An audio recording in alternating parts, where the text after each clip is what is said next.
This is Annie Banani telling the story of the tap-dancing leprechaun.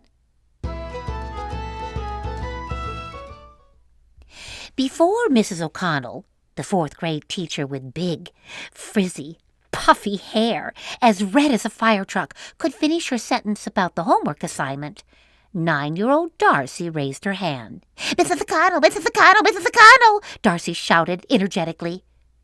Nobody ever could figure out why Darcy always called out the teacher's name 3 times, but she always did. Whoops. Ooh, sorry. I didn't mean to slam the door, but I'm just so excited to be back in this radio, podcast, storytelling studio. I feel so good right now. Well, for all of you wonderful girls and boys who like to hear my podcast, you know who I am. And for those of you kids who are listening to the Kid's Guide to Friendship for the first time, well, people just call me Grandpa Giggles, and I'm a storyteller. Oh, I like to tell all different kinds of stories. Animal stories, cooking and baking stories, circus stories, history and fairy tales and sports stories, and, well, all my stories have one thing in common. There's always kids and friends in my stories. Oh, my darling, oh, my darling, oh, my darling Clementine, you were lost and gone forever, dreadful sorrow, Clementine.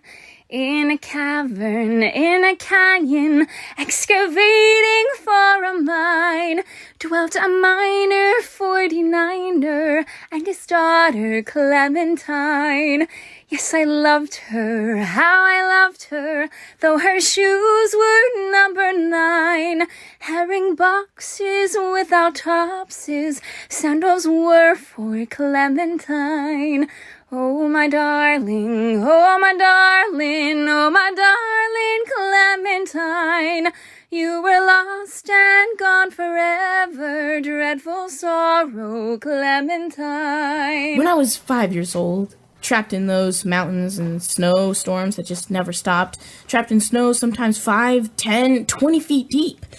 Couldn't walk in it, that's for sure, because some places it was over my head. That was a few years ago. I'm not 5 years old no more. I'm 11 years old, as of 22 days ago. But I'm never going to be able to forget what it was like being in those mountain snowstorms for those months. Not days, and not weeks. Months.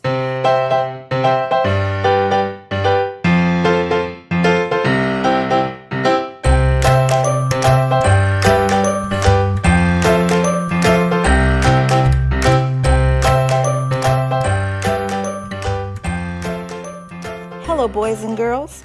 My name is Miss Slaney. I teach English, history, and theater in middle school. You might be thinking it's all rather mysterious that I teach 3 different subjects every single day. Yes, every school day. And I teach in a small middle school of only 12 students. You might be wondering if I teach all 12 students. Yes, every school day. And I live in a small cowboy town. I just moved here last year, so there's some people who still look at me like I came from the moon.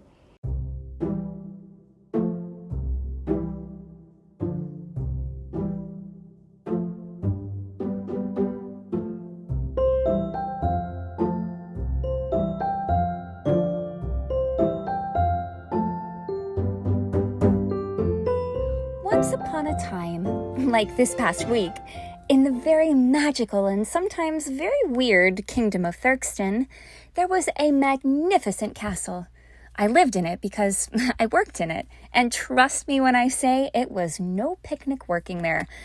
I still am, but I'm going to try and keep this story in the past tense, so I'll say I was the lady-in-waiting for the royal child, the Princess Meanie. I'll tell you all about that 9-year-old spoiled, my mistake, 10-year-old royal girl in a few seconds.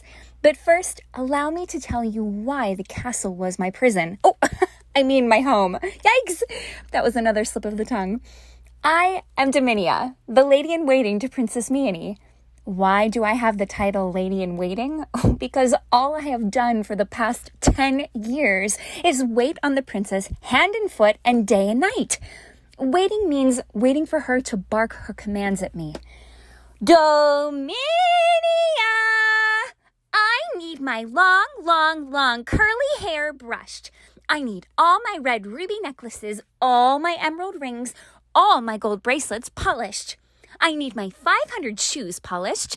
I need my 1,232 dresses ironed. I need hot water in the bathtub. I need cold water in the bathtub. I need medium hot and medium cold water in the bathtub. I need my breakfast. I need my lunch. I need my dinner. I need my 9 p.m. snack. I need my 10 p.m. snack. I need my toilet cleaned. Excuse me, ma'am. Oh, hasn't anyone come to pick you up? I rode my bike here. I'd like to exercise.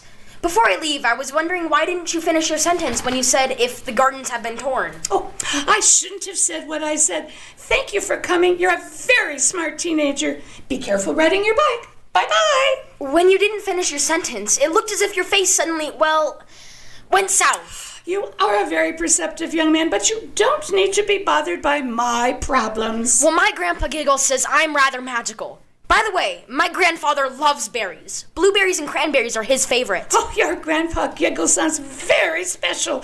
Oh, I wish he could talk some sense into Mr. Copperhilly and Miss Fishhag. The hospital is surrounded by snow-covered trees, swaying left to right and then right to left. The wind is blowing snow in every direction.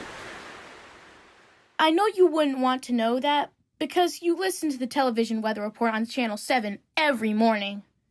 Here I am on the sidewalk again, and I keep on feeling how much I keep on missing you.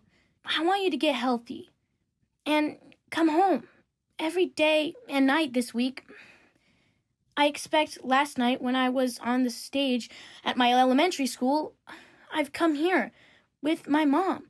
When she tries arguing her way into being allowed to see you, each time we've come here, I've been hoping that the doctors would be telling me and my mom that you're 100% recovered from the COVID-19 virus.